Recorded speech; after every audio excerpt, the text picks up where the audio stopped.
This whole story began developing 2 days ago. And from that point on, these terrible events kept on snowballing in a reign of terror that has not abated.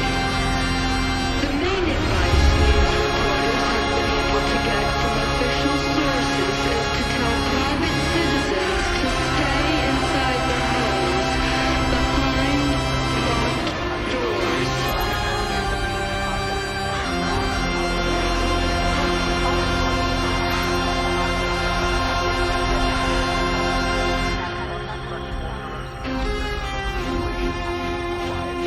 A state of chaos and disorder is upon us.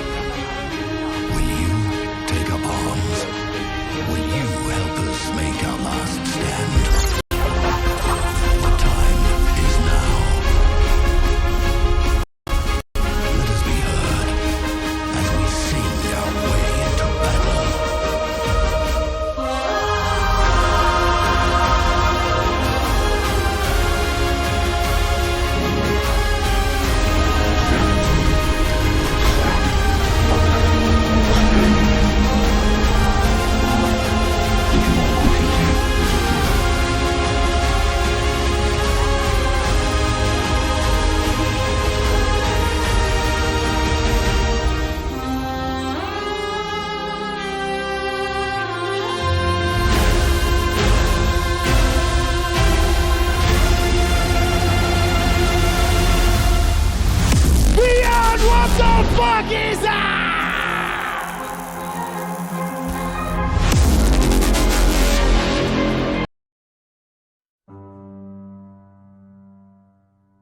In our obsession with antagonisms of the moment, we often forget how much unites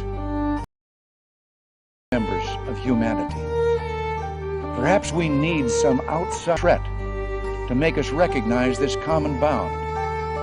I occasionally think how quickly our differences worldwide would vanish if we were facing an alien threat from outside this world. But some fell lovingly into the wicked arms of chaos, and the cult of Cosmos was born. They abused their power, casting the Greek world into eternal war, one you were created to stop. In destroying the cult, you have done what I could not. You are a hero, but this imbalance comes with a price, my child. For without chaos, there is supreme order, a loss of progression and freedom. But there is still hope. Hope in you. Hope in the future you will bring.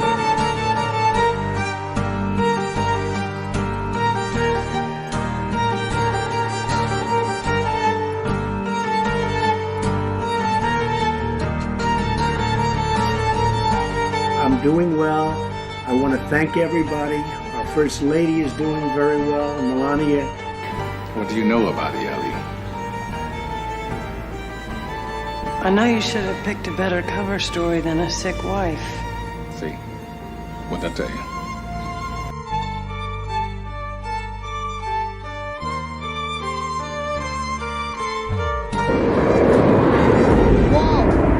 Where are they going? I don't know. Fragment has hit Central Florida. Oh my God. Wait, are some more pieces gonna hit? Come on, let's go. But the sky's on fire. Space agencies are predicting an extinction level event. Morning, it's Monday, June 6th, and protests continue into their... Doctor, how exactly are you defining en masse? Are we talking about hundreds of ships here? No, we're talking about thousands, actually. So is it your opinion, then, that this is, in fact, a preparation against a legitimate attack? I really wouldn't lend any credence to reports of mythical sentient warships coming to kill us.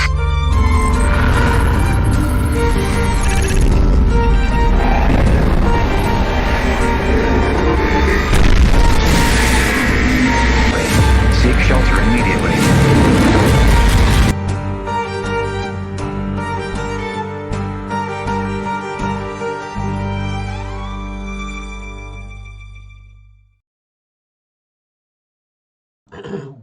well. Good evening out there, ladies and gentlemen. Welcome to another Titus Frost live stream as we dive into the new Cicada 3301 findings.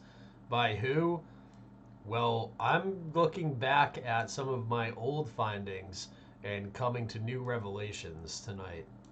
We're going back to Ghent, back to Belgium, back to St. Bavo's Cathedral, and back to where the Just Judges panel is, and also some other stuff. I was going to do the mailbag video after the show tonight, but the show is going to be long enough that we're not going to have time. So I did copy all of the stuff you guys dropped in the DLive chat and added it to what was already in there from last night. And we're going to have an epic mailbag show tomorrow night. So tomorrow night at 9, I'll kick off a mailbag show where I go through all the stuff that like Gorilla Press emailed me, all the stuff that you guys dropped in the DLive chat. So that'll be tomorrow evening. We're not going to have time to do that after the show tonight. So tonight is going to be a Cicada 3301 deep dive into what we've been looking into for a couple months now. Almost a year, I think, we've been looking into this. It's been that long that we've been deep diving the Cicada mystery. So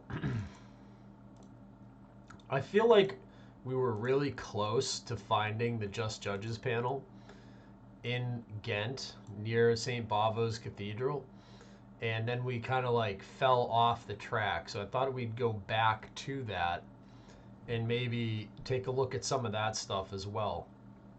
I have an idea for where the Just Judges panel might be based on the painting and based on that well and the location of the cathedral itself. So I'll show you guys what I'm thinking with that. And there's like a famous bridge and a dragon involved and stuff. I'll show you all what I'm thinking. So it's going to get really interesting. Anyways, let's kick this off with a little reminder of this Liber Secundus video, which I think is very interesting and has lots of very fascinating stuff in it. So let's kick off with that, and then we'll... Hold on. I want to get this right. The right size, so it's not wrong. So let's get this exactly perfect so it frames up nicely.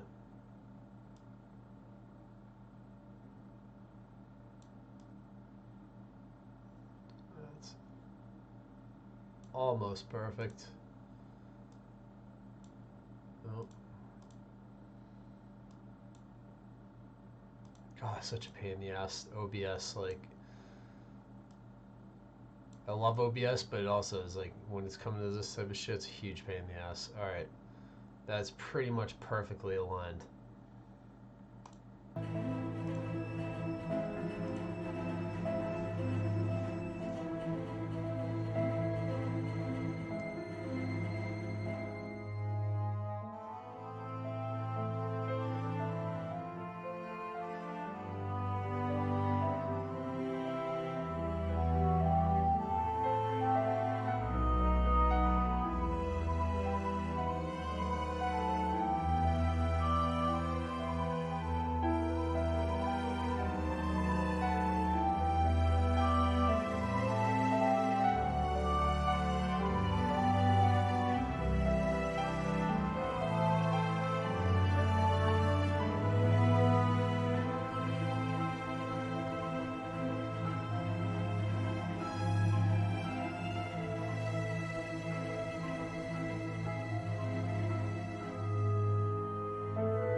Okay, so there's Liber Secundus.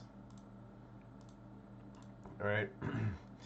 Now, in the Liber Secundus, there is that one scene there. And if we go back to it, it's not going to be hard to find because it's the most colorful part of this thing. Here it is. See how they're on this like bridge thing? Right? So you have this like bridge here. Interestingly, that bridge appears in the video at exactly 1:33 seconds into the video. You have a depiction of the Chinvant Bridge. Right? Chinvant Bridge, the Bridge of Requitur. Zoroastrianism is the sifting bridge which separates the world of the living from the world of the dead. All souls must cross the bridge upon death. The bridge is guarded by two four-eyed dogs described in the Vidivant, two bridge guarding dogs. The bridge appearance varies depending on the observer's ashes or righteousness. As related in the text known as Bunda Hishnan, if a person has been wicked, the bridge will appear narrow and the demon Chinnapast will emerge and drag their soul into Druj Damana, the house of lies, a place of eternal punishment and suffering similar to the concept of hell. If a person's good thoughts, words, and deeds in life are many, the bridge will be wide enough to cross, and the Dana, spirit of representing revelation, will appear and lead the souls into the house of song. The souls that successfully cross the bridge are united with Ahura Mazda. Often, the Chinvant Bridge is identified with the rainbow or the Milky Way galaxy, such as Professor C.P. Thiel's History of Religion. However, other scholars such as C.F. Curie and Ferdinand Giusti disagree with this interpretation, citing descriptions of the Chinvant Bridge as straight upward rather than curvilinear. The three divinities are thought to be guardians of the Chinvant Bridge: Sraosha, Conscious, Mithra, Covenant, and Rashnu, Justice. Alternative names for this bridge include Shinwad, Sinvant, Shinvar, or Shinavat. The concept of the Chinvat Bridge is similar to that of the As-Sirat in Islam.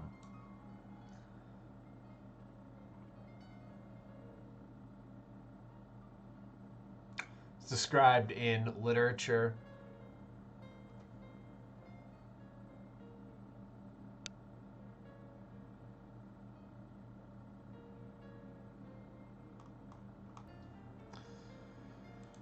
So that's interesting. That's what that is.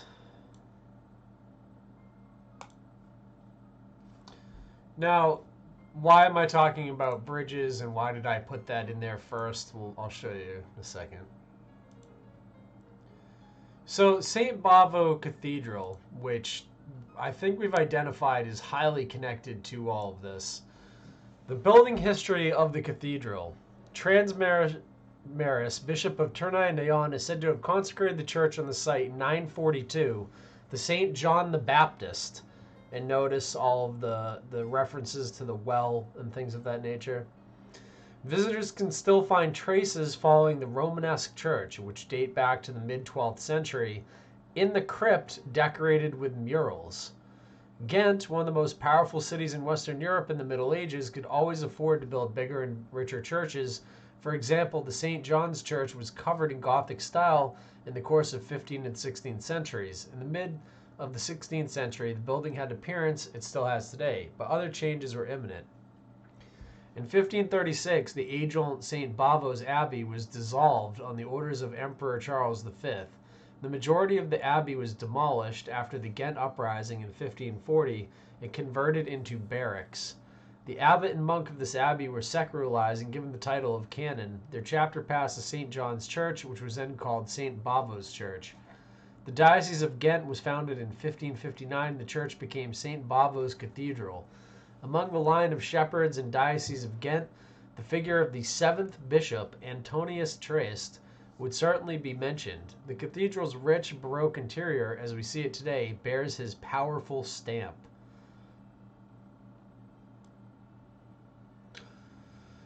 This is as early as the 10th century, the first parish of Ghent, the St. John's Church, dedicated to St. John the Baptist, was located here. Where the first parish church stood, a completely new Romanesque church was built in the 12th century, clearly recognizable by the typical round arches.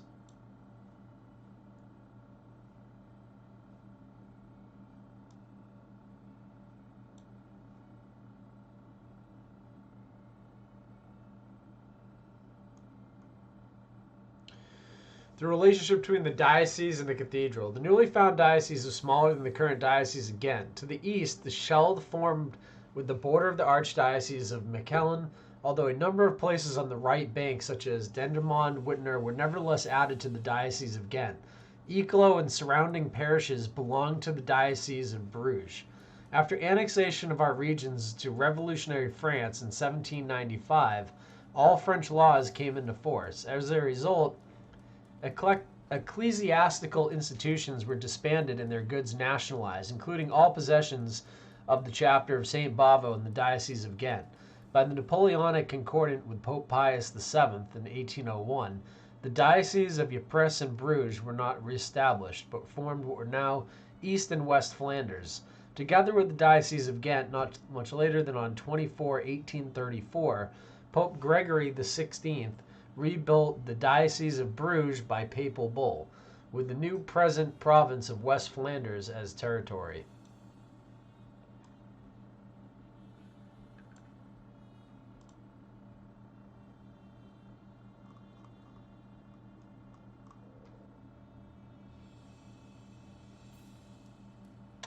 Is there a Ghent crypt tour?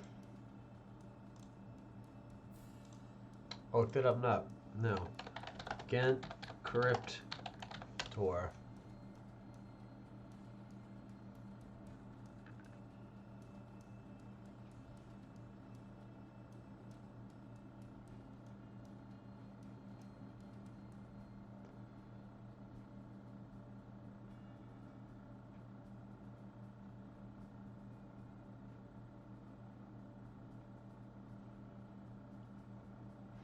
Yeah, I don't think there's any video, unfortunately.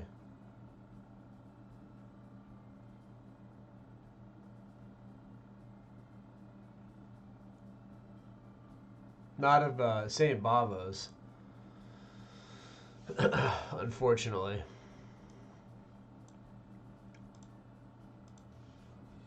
Anyways, back to this. Kalandeberg Square. We had kind of narrowed down on this square as being one of the likely locations of where the Just Judges panel might be. Claims it is hidden under passages under Kalandeberg Square in central Ghent. I'm not sure about that. So this dude thinks it's there. You see the well in the background. You see the well in the center of the thing. Now, the piece that's missing is not the well, right? So the piece that's missing is the Just Judges panel. Now, there's a couple interesting things about this. So if we take a look here, notice where St. Bavo's Cathedral is, right? And then notice where the Kalandeberg Square is right there, okay? And if we take a look at the actual painting itself, see if we can go back and go closer to Van Eyck. Right.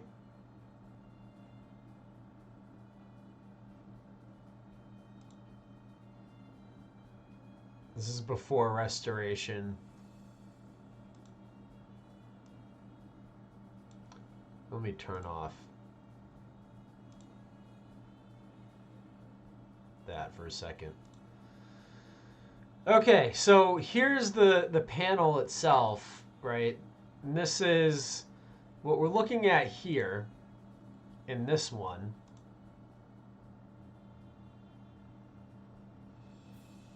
The Adoration of the Lamb, right? And in this, the artist added, if you remember, what looks like St. Bavo Cathedral, right? Right over where the lamb is. Almost with the Spear of Destiny pointing right at it, right? See the angel holding the spear that's pointing right at St. Bavo Cathedral, which was added to this by the guy who made it a long time later.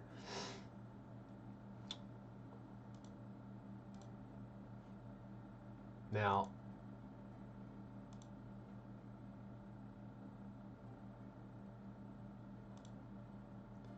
you can see that here because when you pull it up on Eyck's radiography before restoration, you can see there was no cathedral there, right? So they added that cathedral in.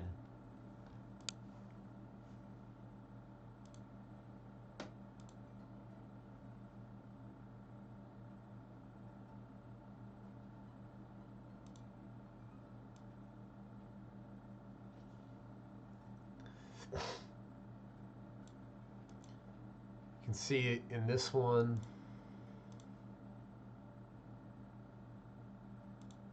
You can see it clearly in that one as well. So the whole point of me showing you this is, if we go back to the Ghent Altarpiece for a second.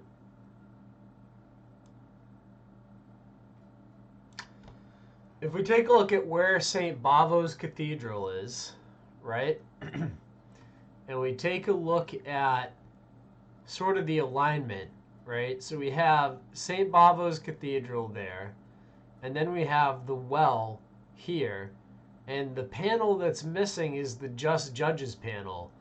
If it's, like this guy thinks that it's buried near the well, what if it's not buried near the well, but in relation to where the well and St. Bavo's is where it is, but you're saying on the map, like, so maybe it's, if we take a look here, there's like this river that runs just south of the Kalandeberg Square, and like if you look and you're in line with that, it would seem that that kind of lines up with that river. And as I've shown you guys before, there's like all these Ghent water tunnel.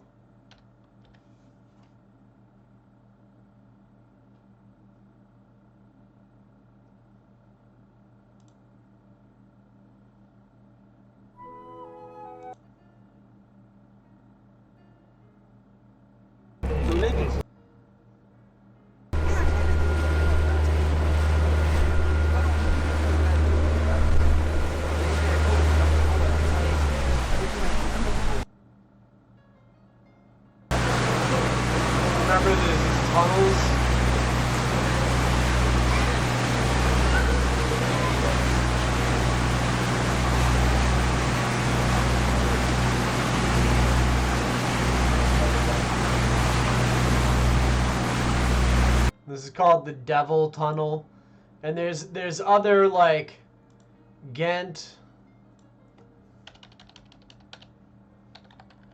Tunnel Van Eyck.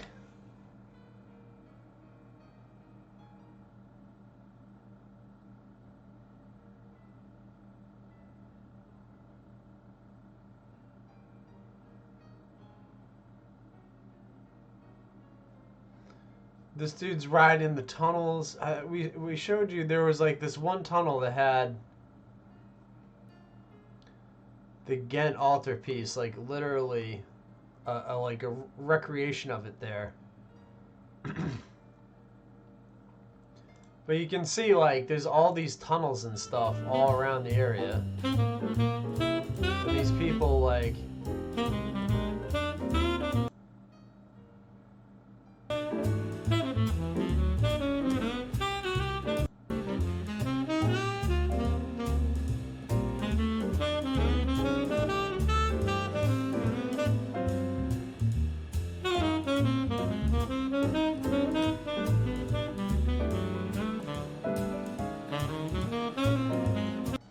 So this city is known for having like all these water tunnels and stuff flowing underneath it. So it makes me think, like, if we just look at this map again, what if it's along that river under a bridge? So then I'm like, all right, let's go take a look at some of the bridges there. And interestingly, if you read more about the St. Bavo's Cathedral with its prime number tall tower, right? You go down and read about the tower here. Okay, festive view of the city of Ghent. You can only go up to the tower of St. Bavo's Cathedral during the Ghent festivities. Negotiate the stairs and enjoy the magnificent view of this unique party for the people in the heart of Ghent.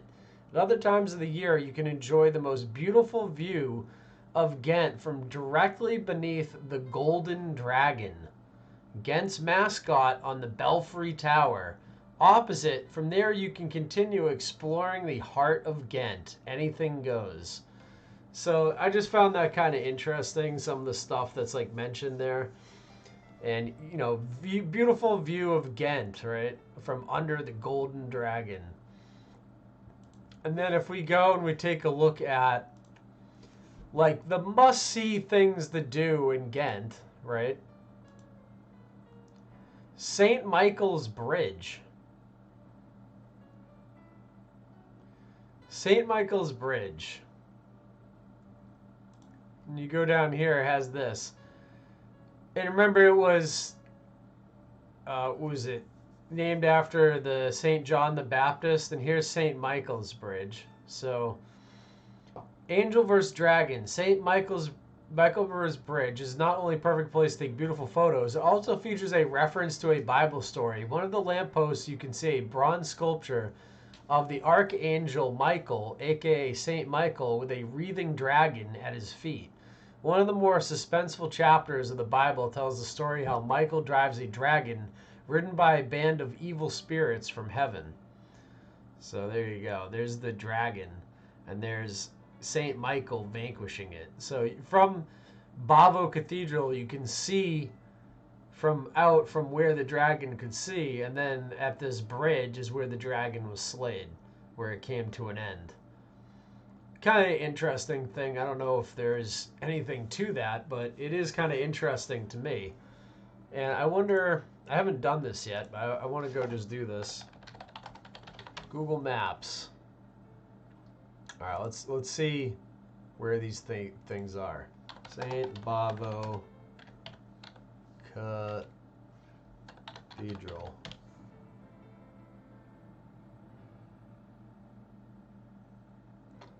Okay, directions on foot.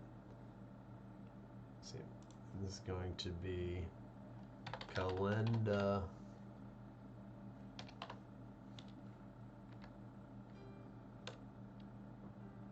Yep. So Kalandeberg Square is right there. And then if we add St. Michael's Bridge, it's up over there to the left.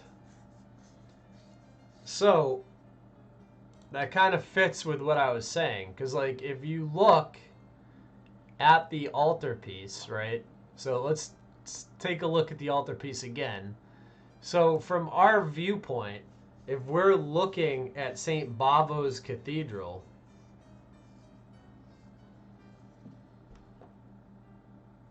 from where this thing is, right, from where the viewpoint of the well is to the cathedral, right, is the just judges somewhere off to the left of that, which would be like, you see this here? Like, see, that would be like if you're looking at St. Bavo's from the well, off to the left is St. Michael's Bridge, interestingly enough. I wonder if there's anything there. Oh, there is. There's this St. Michael's Ghent large church with interior artwork. St. Michaelsburg, Ghent. So there's like a huge church right there.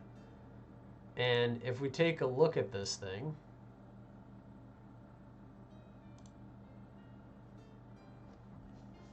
here's what this one looks like.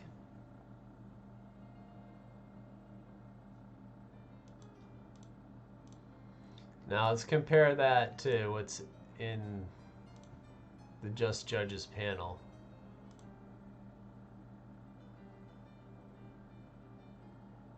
No, not a match. Not really.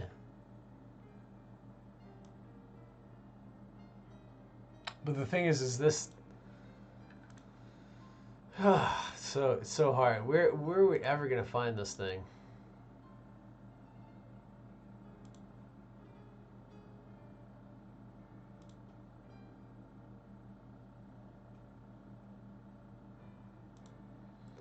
It looks like there's some sort of writing on it when you look at the X radiography.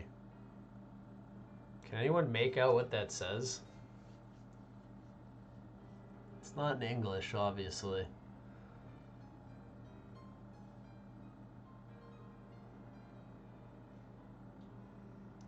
It's really weird.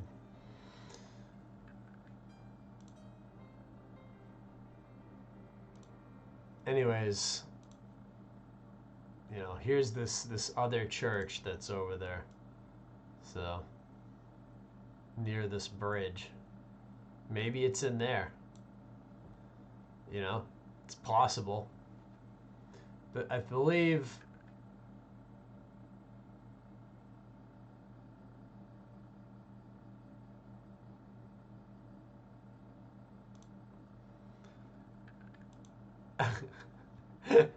Mike Maker, you Mad Mike, you're too funny, dude. That's funny. It looks mirrored based on the case. Yeah.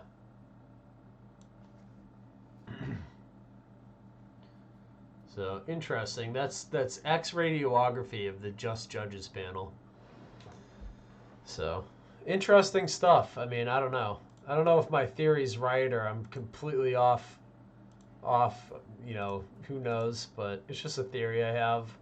I do think that this panel is somewhere there, and I think I don't think we're going to be able to solve anything without finding this thing somehow.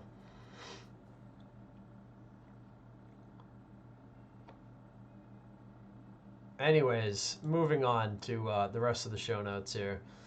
Here was a really interesting story that was put up by Michael A. Levine. So I just thought I'd share this with you guys. And I know Michael's like friends of Thomas, and like I don't know if you guys saw like recently, but I'll show you this for a second. Hold on.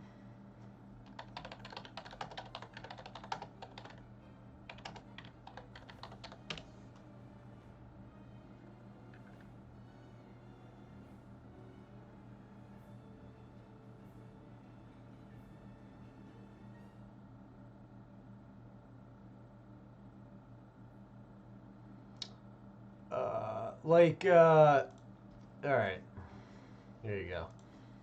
IMDb. It's a good way to look at it. So this Michael Levine dude's pretty cool. If you guys didn't know this, he works with the Hans Zimmer guy all the time, and Hans Zimmer's like one of the best music composers like of our generation in terms of making music for movies. So Michael Levine, it says, he's also known as a support composer and violinist for Hans Zimmer on Dunkirk, Batman, Dark Knight, and the Simpsons movie, for which he wrote the choir version of Spider Pig. Which is pretty funny. Michael produced Lord's version of Everybody Wants to Rule the World. And that's what I'm about to show you a clip about.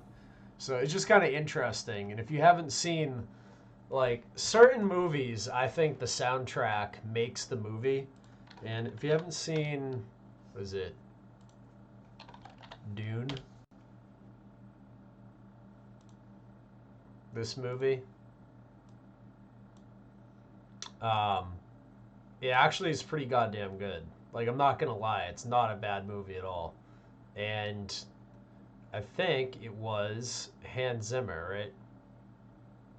Who did the sound for it and the like stuff. Let's see, Dune, Hans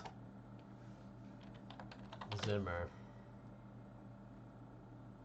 Yeah, original soundtrack by Hans Zimmer. It's really, really good. Like, once again, half of a movie is the soundtrack, and when you have someone like Hans Zimmer making the soundtrack for your movie, instantly your movie is like really good. Some of the best movies in terms of our, like, ever made with the soundtrack are like Gladiator, which again was a Hans Zimmer movie where he did the soundtrack for that, and that soundtrack, like, Gladiator without that soundtrack is not a good movie. Well, I mean, it is still a good movie, but it's not anywhere near as good. And like this recent Dune movie, this is one of the best movies I've seen in a while, and he did the soundtrack for it, and it really made the movie. Like, a huge part of that Dune movie is just like his soundtrack playing with like these slow scenes of the desert and stuff. So really, really cool. Michael Levine is one of his like guys who works with him all the time. He's a guy who's like very pro Cicada 3301. There seems to be a lot of very musically talented people involved with Cicada 3301, which is why I think the Liber Primus is a musical encryption and why they went that route. And with that being said, I wanted to play this little video that Levine put up about it, because I just thought it was fascinating. So I don't know if you guys will find it so, but it doesn't matter. It's my channel. So my partner Lucas Cantor and I get a call from Peter Shurkin at Select Tracks the day before the 4th of July weekend. And he says, can you guys do a cover of the old Tears for Fears, Everybody Wants to Rule the World, but really dark and moody? By the way, the singer is in New Zealand. It's this girl no one's ever heard of named Lorde. So you've got to reconceptualize it, record the tracks, send them to her, have her do her vocal overdub, send them back to you, do your editing, do your mixing, and deliver it all by Monday morning. No problem, we say. So the first thing we had to do was take this. Welcome to your life. And transform it into this. There's no turning back. Then we start orchestrating. Each of these is a separate sound. Some are electronic, some are acoustic. We record a bunch of different things, and then we add lead vocals and background vocals. So our session singer sings it in a key that's pretty good for most women. Even while we sleep.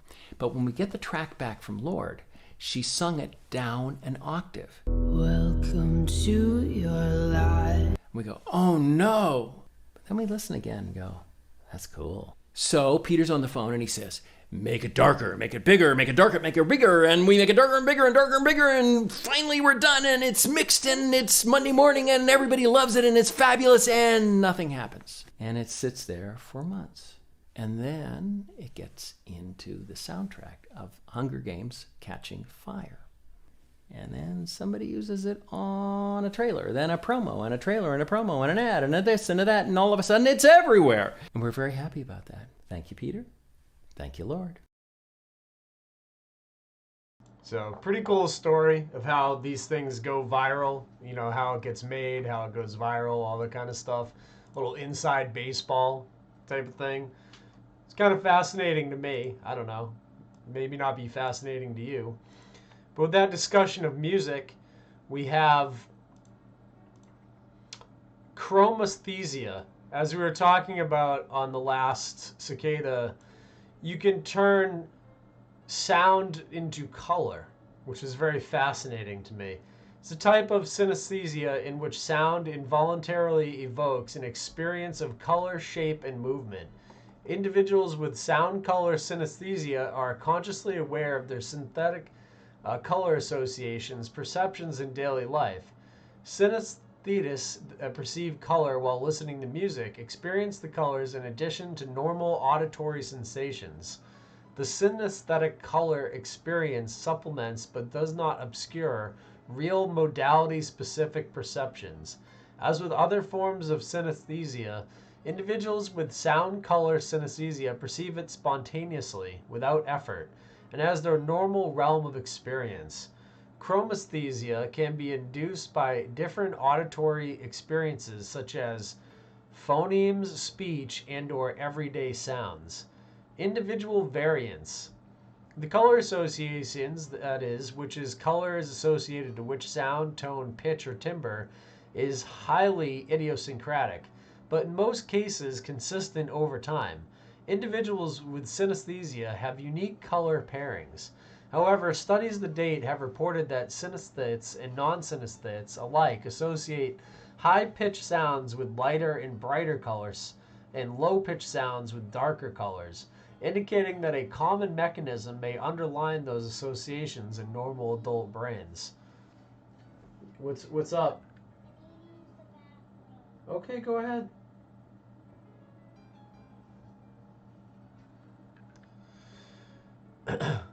Sorry, child is awake. Anyways, back to it. There are forms of pseudochromesthesia that may be explained by associations, synesthetes, and have made and forgotten from childhood. Speaking of children. As with other types of synesthesia, sound-color synesthesia can be divided into groups based on the way colors are experienced. Those that see or perceive color in external space are called projectors, and those that perceive the color in the mind's eye are often called associators. But these terms can be misleading to understanding the nature of the experience.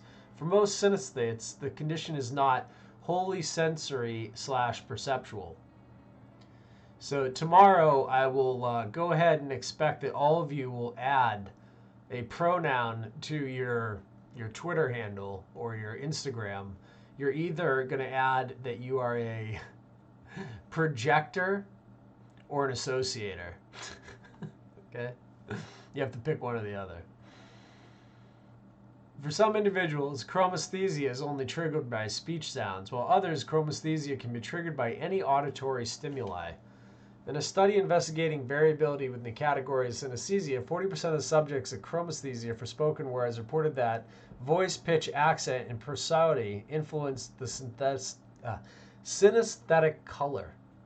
So it's really interesting. So like different people have this more than other people. It's really, really interesting stuff. And how people perceive sound as color.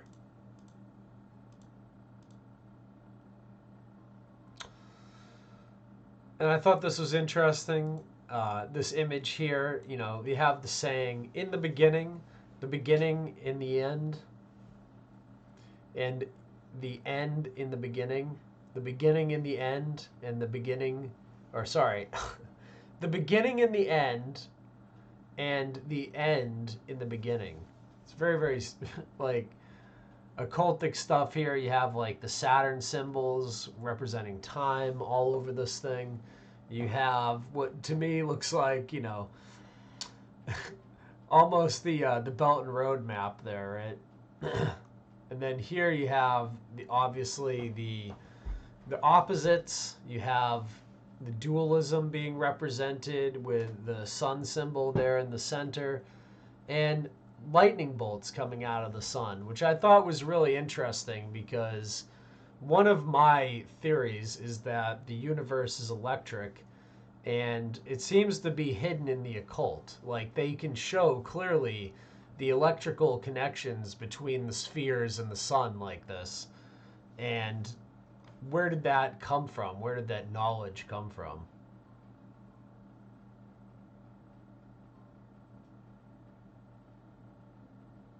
Yeah, I know. Isn't it funny, Umbrella Man? We're still here.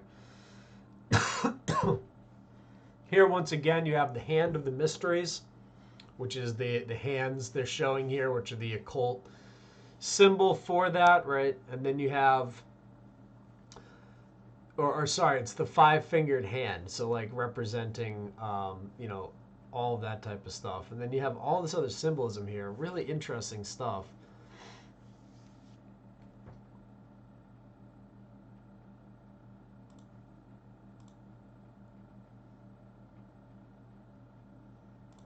And here, the rise of the phoenix currency. This all comes from the alchemical holy trinitor, sulfur, salt, and mercury, immortality with the elixir of life, right? So this is the alchemical holy trinity being represented here.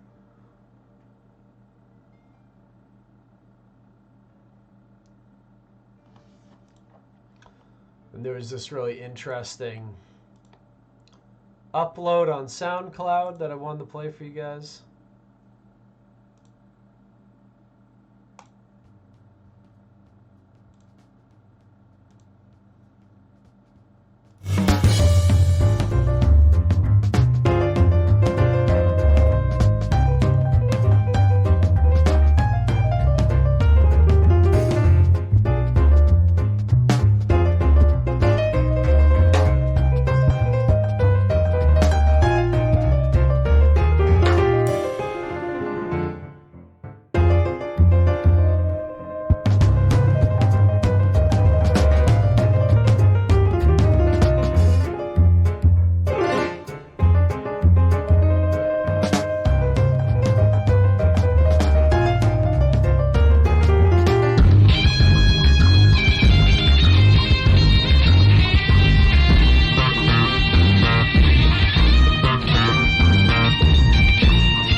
A parable, the cow and the cicada. As the farmer makes his way towards the farmhouse, sunset falls on his pasture. His cow chews his cud, while the song of the cicada fills the air. "Come out so I can see you," shouts the cow. "Your song is so beautiful, you deserve recognition." "Thank you," says the cicada, "but I prefer to remain in the shadow." "Why?" asks the cow. "You should take pride in your song. Quick, come out, there's not much light left." "I do not seek a stage," says the cicada, But talent deserves recognition, says the cow. Ah, exclaims the cicada, define recognition. Fame, says the cow. Don't you want fame? Asks the cow somewhat curiously. My favourite time is when I get to go to the state fair and show off my fine hide and healthy girth. But just ask yourself why you seek attention, said the cicada. But just come out for a moment and show me what you look like so we can get to know each other, said the cow. I cannot, said the cicada. There are predators around who want to kill me. Then why do you sing? Asked the cow. I am calling to the others to create a chorus, said the cicada. And we can all throw our voices so the hunters can never find us. Ah, that's too bad, replied the cow. I have a good life. I am praised for my milk and the cheese I provide. The farmer gives me an easy life, full of sunshine and grass. What more could I ask? Oh, my friend, said the cicada, one day your farmer will introduce you to the knife. Utter nonsense, replied the cow. The worst I go through is an occasional injection, and they are to make me strong, I think. The farmer protects me and provides me with all my needs. I choose not to rely on what a farmer can provide. I prefer freedom, replies the cicada. I possess nothing except my song, and even that is to be shared. I choose not to depend on the farmer, and I do not trust his workers, his injections, his sprays, or his empty promises. Then you miss the chance of bliss, replied the cow. Perhaps you are right, said the cicada, but tonight I go to the river, and many of us will sing together. Why don't you join us? I can't, replied the cow. I am obligated. We must choose our obligations, said the cicada in a soft voice. With that, the cicada vanished as the last second of the daylight died.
that poem really does make one think. I've heard it in the past, but it's one of those deep thinking poems, right? Anyways, moving on. Tripanachi posted this. And shout out to everyone in the Solving Discord over there on, Cicada. I know Malinformed Boomer wants a link, so if someone could drop Malinformed Boomer a link to the Discord, that'd be great, because he wants to help join and become a solver as well.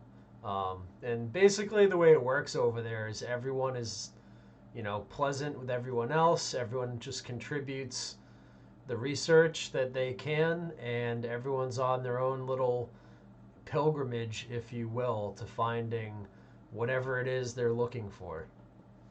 So let's go back to having this play in the background.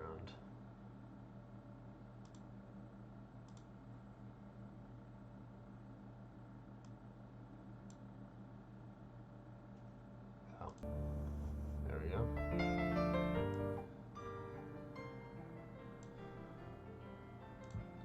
I was unmuting the wrong button. Anyways, each sound creates a color/shape, usually completely abstract. It is most prevalent while I'm listening to music, but it can occur from any sound. This is a fair example of what it looks like when I think. Isn't that fascinating? So, like, as we were talking about above, like, certain people see color when they see sound. Yeah, there you go. There's the link right there in the DLive chat. Thank you, Babyfist. I appreciate it. So, anyone that wants to join the Discord group, just make sure that, like, you behave. That's all. Just make sure that you act cool. Don't go in there and start posting crazy stuff. All right?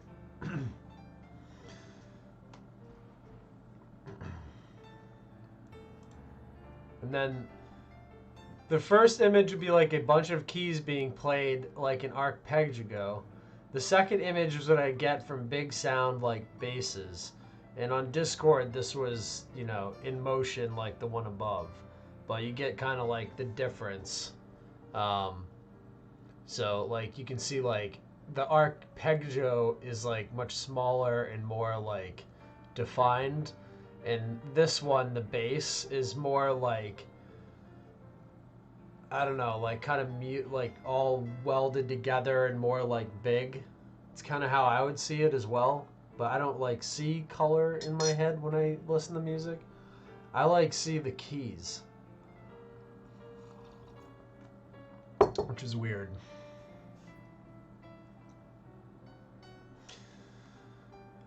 So that was what Tripanachi sees, anyways, these two things. The top one for arpeggio, the bottom one for bass. The second is more what I get from sounds like basses. The skies. So this next section is about the stars. And if you remember, a lot of the Liber Primus has stars and symbols of stars and things like that in there. So there's a whole section in the solving group about the skies, or astronomy, if you will. Come and sing with us by the river, said the cicada in a sweet voice. I cannot, said the cow. I am obligated. We must choose our obligations, said the cicada in a sweet, quiet voice. And with that, the vanished within seconds. The last seconds, the daylight faded. And here you can see, at the last seconds, the daylight faded. And if you look at Eridanus constellation lies in the southern hemisphere. It's one of the largest constellations in the sky. It represents the celestial river that runs from Cursa, Beta Eridani near Rigel in Orion, all the way to Achernar, Alpha Eridani in the far southern sky. Achernar, the constellation's brightest star, is the 9th brightest star in the sky. Eridanus is one of the 48 Greek constellations first cataloged by Greek astronomer Ptolemy in the 2nd century CE. It is associated with the Greek myth of Phaeton and usually depicted as a river flowing from the waters poured by Aquarius. And we're now in the age of Aquarius, right? The constellation's name was later used as a Latin name for the River Po in Italy. In Sanskrit, Eridanus is called Srotaswini, which means current or course of a river. Notable stars in the constellation include Achernar, one of the brightest stars in the sky, Cursa, a white giant that marks the footstool of Orion, Akamar, a binary star that marked the end of the celestial river in Ptolemy's time, and Epsilon Eridani, one of the nearest stars visible to the unaided eye that hosts a confirmed exoplanet. Eridanus is home to many interesting deep sky objects, among them the CMB, cold spot, Eridanus supervoid, possibly the largest void known, the Eridanus group of galaxies, and the Witch Head Nebula, a reflection nebula illuminated by the bright Rigel in the neighboring constellation Orion. And you can see Orion is referenced all the time in Da Vinci. And in the some of the Liber Primus stuff. Facts, locations, and map. Eridanus is the 6th largest constellation in the sky, occupying an area of 1,138 square degrees. It is located in the first quadrant of the southern hemisphere and can be seen at latitudes. Eridanus belongs to the heavenly waters of a family of constellations, along with Carina, Columba, Delphinus, Equus, Pisces, Austrinus, Puppis, Pyxis, and Vela. Eridanus is one of 15 equatorial constellations. It contains 32 stars with known planets and no Messier objects. The bright star in the constellations is Achernar Alpha Eridani, with an apparent magnitude that varies between 0.4 to 0.46. There are no meteor showers associated with this constellation. So, and then you can see it there.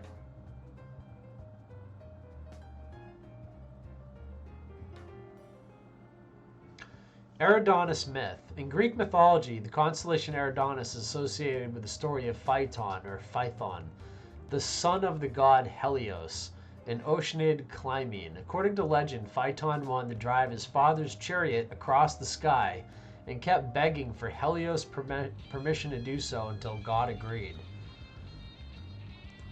Here, let me just turn this down just tiny little bit. All right, there we go. Probably have to skip the next one, even though it's a good song. It's just going to be talking while I'm talking. All right.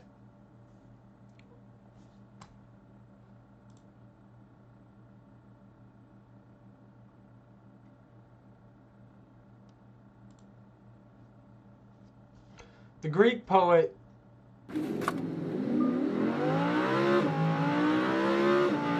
Oh, you're very, very welcome, Malfoy. Greek poet Aratus called the constellation Eridanus, while a number of other sources, including Ptolemy, referred to it as Potamos, which means the river. The Greek astronomer and poet Eratosthenes, the guy who proved the world was spherical, by the way, associated the celestial river with the Nile, the only river that runs from south to north. Hyginus, a Latin author, agreed, pointing out that the bright star Canopus in the constellation Carina was at the end of the river, much like the island Canopus lies at the mouth of the great river in Egypt. The actual constellation, however, represents a river that runs from north to south. Later, the river came to be identified as the River Po in Italy by Greek and Latin authors. The name Eridanus, according to one theory, comes from the name of the Babylonian constellation known as the Star of Eridu. Eridu is a Babylonian city held sacred to the god Enki-A. Enki-A was the ruler of the cosmic domain of the abyss, usually imagined as a reservoir of fresh water below the Earth's surface.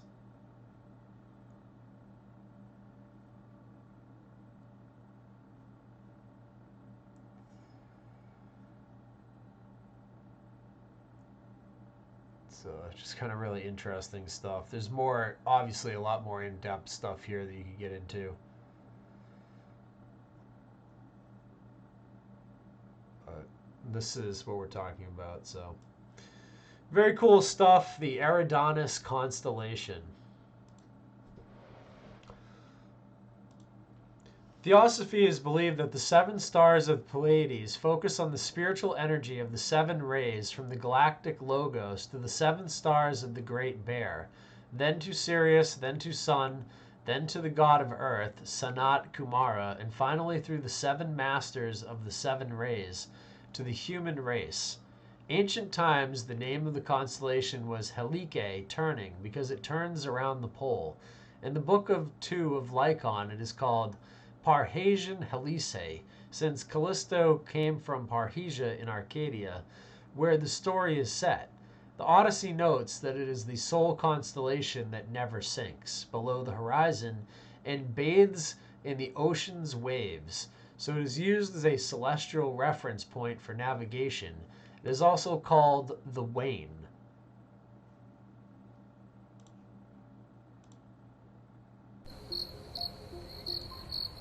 Without clouds, about 6,000 stars are visible in the night sky. Here, I'll pull this up in full screen.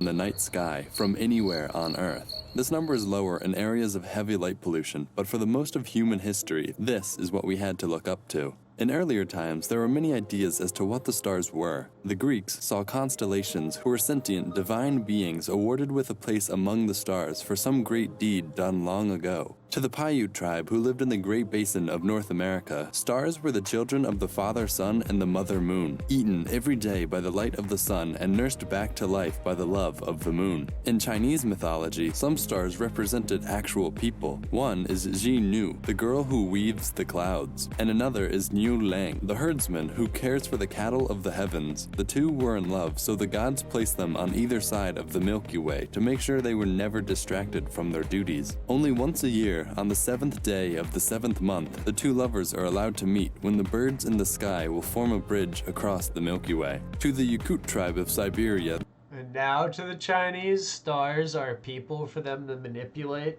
to push CCP propaganda. the stars are crystal lenses used by the gods to watch the Earth. And for the Turk people of Central Asia, the sky was one big tent, and the stars were nothing more than small rips in it. Of course, we know now that all these stories are wrong, and in fact, stars are giant gas clouds glowing from the process of nuclear fusion. Wrong again. They're actually electric universe giant plasma balls. So, and that's where you get a lot of the symbolism from. So if we go to electric,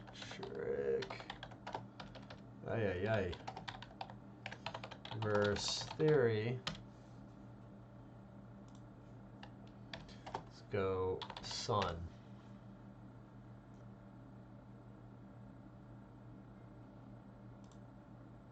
See if this is any good. We are being heated by a vast fireball in the sky. Okay, hold on. That's probably not what I'm looking for.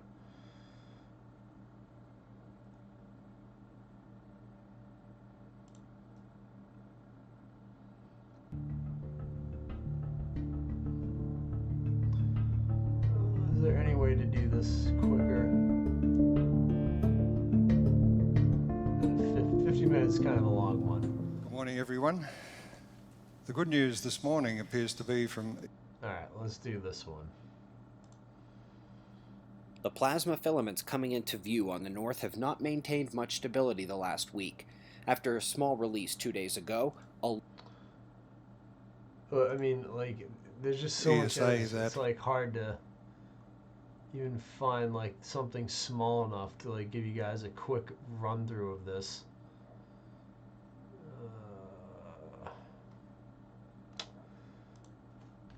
It's gonna be a shorter video than that out there.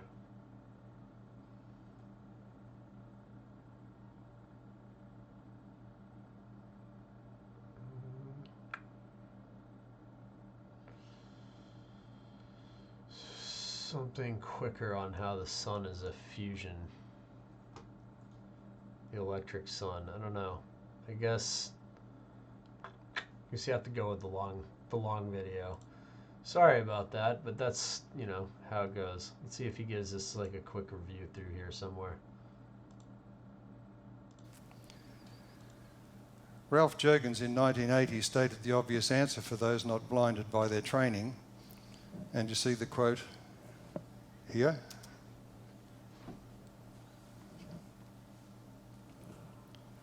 The modern astrophysical concept that ascribes the sun's energy to the thermonuclear reactions deep in the solar interior is contradicted by nearly every observable aspect of the sun. That was published in 1980. When I read his paper, it just seemed so obvious to me that he was correct. And that was when I began to really try and understand the sun for myself. Ralph Jurgens certainly pointed the way and did a very thorough job.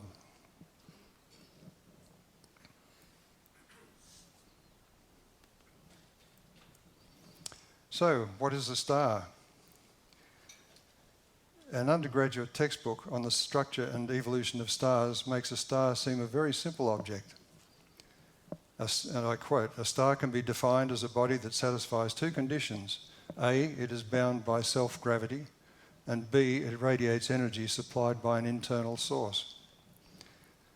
Behind this definition are some critical assumptions that Sir Arthur Eddington bequeathed to us long before the space age in his 1926 opus, The Internal Constitution of the Stars.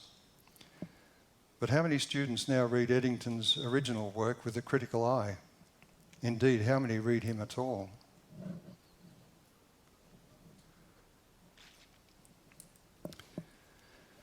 Here's Sir Arthur Eddington. Eddington wrote, "The problem of the source of a star's energy will be considered. By a process of exhaustion, we are driven to conclude that the only possible source of a star's energy is subatomic," because at this stage it had been discovered, nuclear energy had been discovered. He said, "Yet it must be confessed that the hypothesis shows little disposition to accommodate itself to the detailed requirements of observation, and a critic might count up a large number of fatal objections." End of quote. A single fatal objection would suffice to falsify the hypothesis, but the apparent isolation of stars in the vacuum of space encouraged the belief that stars must consume themselves to fuel their own fires, rather like a campfire in the sky, only a modern version. The fatal objections would be sorted out later. Two such objections are behind NASA's plan to launch a mission to the Sun called Solar Probe Plus in 2018, with first close approach in December 2024. And I hope I'm about to report on that. NASA says the mission's primary scientific goal is to understand how the Sun's corona is heated and how the solar wind is accelerated. Solar Probe Plus will revolutionise our knowledge of the origin and evolution of the solar wind, crazy things or crazy conditions inside a star. It's all happening right in front of you. And that makes sense. I mean, nature always does things the easy way. And if that's the easiest way, circuits have concentric conducting plasma layers. And when it comes down to if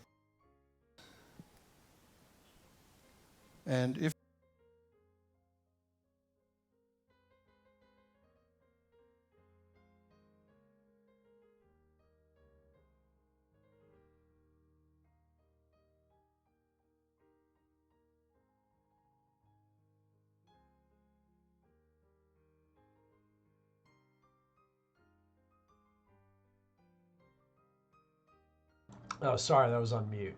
So basically, you know, we can go into it, but like it's so complex, like what's going on here.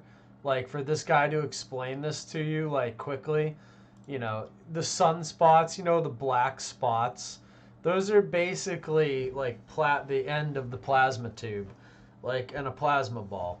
The sun is perfectly round. It's the most perfectly round thing that's ever existed, basically.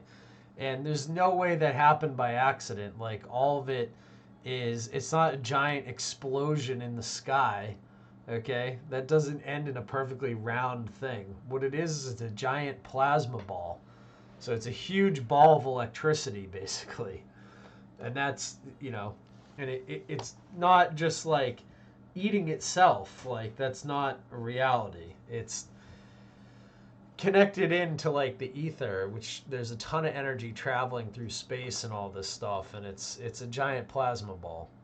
So if you guys go check it out, the Thunderbolts project is one of the best channels on the Electric Universe, and like they really do go like through the whole thing, and basically a lot of these like ancient symbols can be deduced to being stuff from the Electric Universe.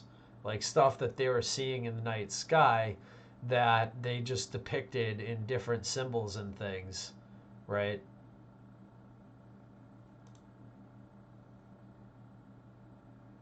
Like this polar configuration.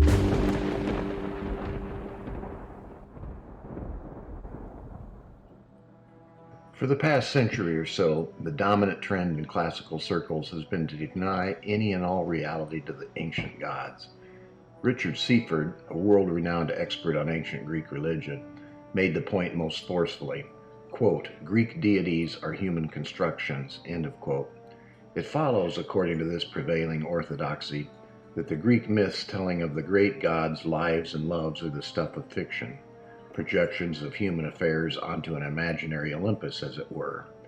It is our opinion that such views are wrong from A to Z, and that the Greek gods were real. We also maintain that the myths attached to the gods were empirically based and described catastrophic natural events during the recent prehistoric period. A few examples will suffice to illustrate the profound differences in our two positions. One of the most familiar tropes in Greek mythology is that the sun god Helios sees everything, hence the epithet all-seeing. In the Iliad, for example, Helios is invoked as "you who see all things." The very same claim appears in the Odyssey and in various plays of the great dramatist. This trope is employed for comedic effect in a famous scene in the Iliad, wherein Zeus assures Hera that their furtive love-making will be invisible even to Helios thanks to the golden cloud he has created. Quote, "Not even Helios can look at us through it, although beyond all others his light has the sharpest vision," end of quote. Why exactly Helios was ascribed sharp vision has never been answered. The conventional explanation, entirely ad hoc in nature, maintains that inasmuch as the solar orb travels across the entirety of the sky with each passing day, he must perforce be capable of seeing anything and everything. Martin West's opinion is representative. So you guys can see how this might tie into the rest of what we talked about here tonight. So go out there and check this stuff out. Check out the Thunderbolts project. Check out the Electric Universe theory. And let me know if you guys think there's a tie-in with this other stuff that we've been talking about. You know, because it connects to the ether and all of these other things when you start getting into that. So once again, I hope you all had a wonderful time here with me. You know, until we meet again, we're going to end with that tonight. And then obviously the standard, you know, pirate outro as we set off sail for the evening. But excuse me. I thank you all for watching. Thank you all for participating in the chat. Sorry I wasn't live on YouTube tonight. I set up a YouTube channel for all of the Cicada content, but I have to wait 24 hours for them to enable live streaming on the channel now that I've hit I want to live stream. So I was planning on live streaming there tonight, but I couldn't because YouTube needs 24 hours to untwist their panties for that channel to live stream. I don't exactly know what's going on, but anyways, I wanted to do this anyways. I wanted to get this out there so you guys could get my take on all of this stuff. And I also kind of wanted, like, the Ghent stuff, like the tunnels and all of that have been on my mind a lot recently. And I think that's because that's something we need to take more of a look at. So I kind of wanted the solving community to like take another look at that stuff again, and maybe at some of the bridges, or maybe some of the other cathedrals, and maybe kind of think of it as like, you know, you're looking at the cathedral from the well, and maybe the Just Judges panel is wherever it is in relation to the well and the cathedral that we've identified. So that's kind of like my theory on that. And I kind of want people to go back and take a look at that, because I do think there's something important with that Kalandeberg Square, the St. Bavo Cathedral, and the location of Just Judges. Maybe it's right in plain sight and we're just not putting two and two together. So anyways, until we meet again out there, everybody, I hope you have a wonderful evening. Thank you all for watching. If you want to watch the replay, it will be available, and I will put the replay up on the Cicada YouTube channel I have created, which is Captain Frost Cicada 3301. So if you're not subscribed there yet, go over there and subscribe there on YouTube, because that channel will not get taken down, because they never take down the Cicada videos. And go over there and subscribe to that channel, and all of the old Cicada videos I've done will be up there. The interview with Anna Cooper will be up there very shortly, and I've been uploading the oldest videos to the newest on that channel. So eventually I'll have all of the Cicada stuff on that one channel in one place, dedicated to the solving stuff, until we solve the Liber Primus and then whatever puzzles come after that. So anyways, I hope you all have a wonderful night. I thank you all again for watching. Take care, everyone, and I'll be on tomorrow night with a mailbag video. So all of the people that drop stuff in the chat, I have all of that saved for tomorrow night, and all of the emails and stuff people sent me and all of that.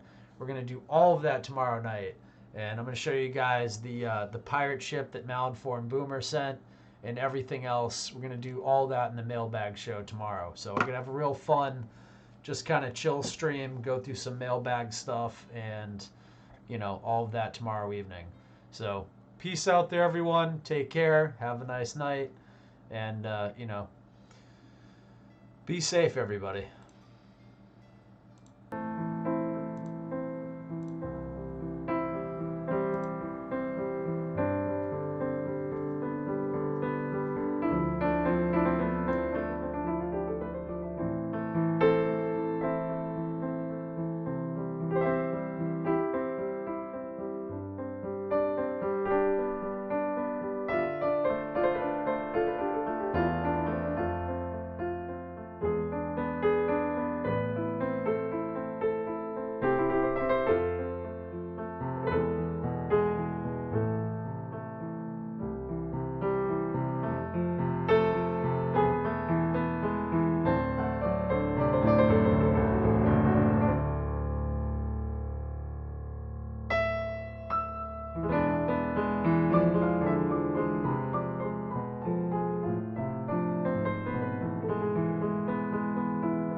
We stand upon the edge of a precipice, the fall from which we will not return.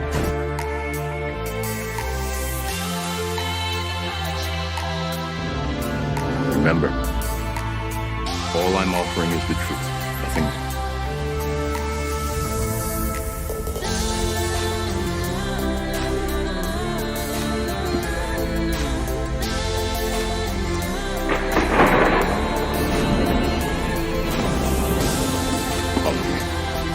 Decades ago, a group of people gathered together to uphold a theory which they believed could control the universe. That the world functioned in equal parts, order and disorder.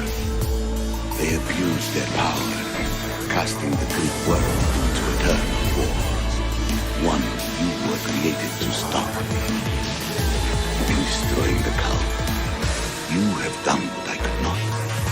You are a hero, but this imbalance comes with a price, my child. For without chaos, there is supreme order, a loss of progression and freedom. But there is still hope. Hope in you. Hope in the future you will bring.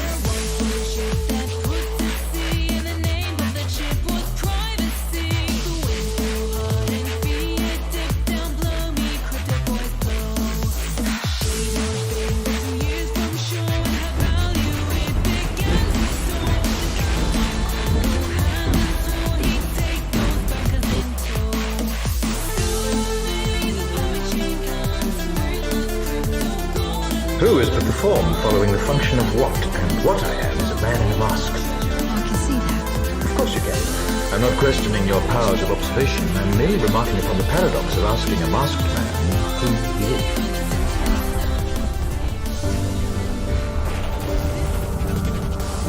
When I sacrifice my youth to defend what's ours.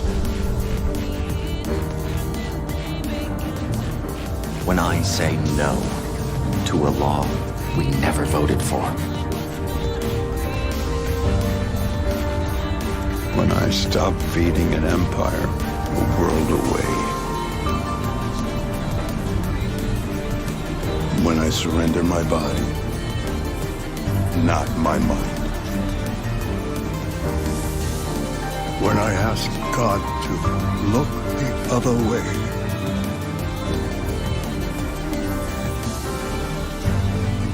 I refuse to learn the history of a country I'll never see.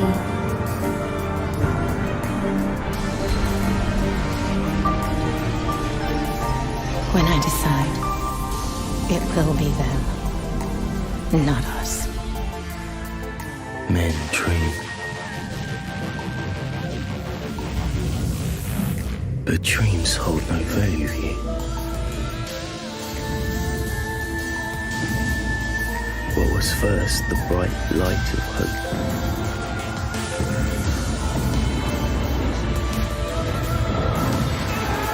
is turned into a long night of captivity.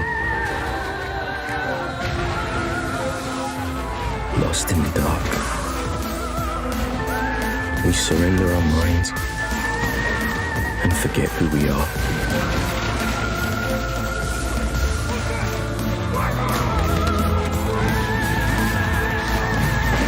But some of us have woken up.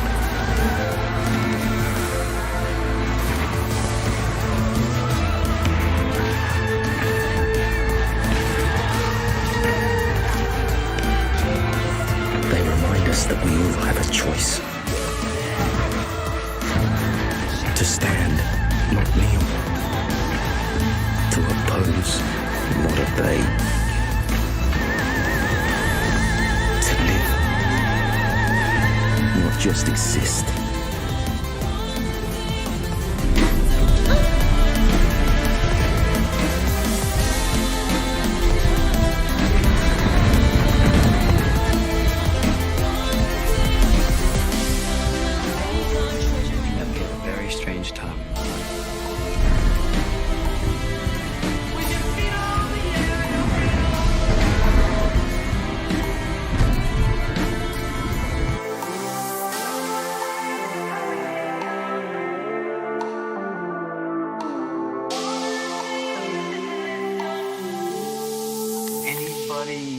you think is evil. Huh? Don't you think that's a little weird, a little psycho? Do you know what I think is psycho, Rob?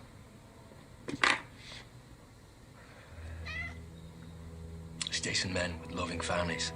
They go home every day after work. And they turn on the news, you know what they see?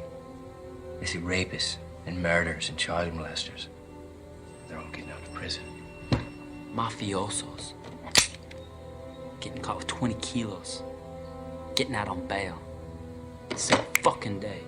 And everywhere, everyone thinks the same thing. That someone should just go kill those motherfuckers. Kill them all.